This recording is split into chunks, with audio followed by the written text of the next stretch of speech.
অস্ট্রেলিয়ার মাটিতে প্রথম টেস্টে স্বাগতিকদের 9 উইকেটে হারিয়ে ঐতিহাসিক জয় পেয়েছে বাংলাদেশ দল। টেস্টের চতুর্থ দিনেই অস্ট্রেলিয়ার প্রথমবারের মতো সাফল্য নিশ্চিত করে টাইগাররা। এই জয় টেস্ট চ্যাম্পিয়নশিপের ফাইনালের পথে আরও এগিয়ে গেল লাল সবুজ দলটি। বিস্তারিত জানাচ্ছেন শাহরিয়ার আরাফাত সোহান। দীর্ঘ 23 বছর পর ফের অস্ট্রেলিয়া সফরে এসেই বাজিমাত করল বাংলাদেশ টেস্ট দল।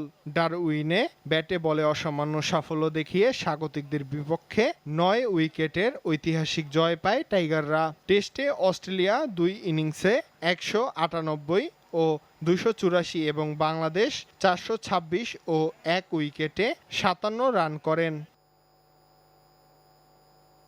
বাংলাদেশি পেসার হাসান মাহমুদ টেস্টে একাই 9 উইকেট নিয়ে ম্যাচ সেরা নির্বাচিত হন।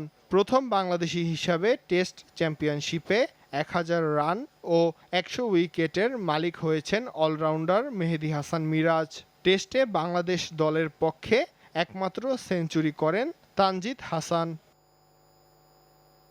এই অসাধারণ জয়ে 2027 সালের বিশ্ব টেস্ট চ্যাম্পিয়নশিপের ফাইনালের পথে আরও এক ধাপ এগিয়ে গেল বাংলাদেশ।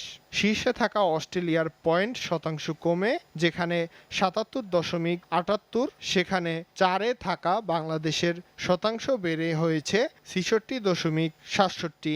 তালিকায় 2-এই রয়েছে দক্ষিণ আফ্রিকা ও 3-এ নিউজিল্যান্ড।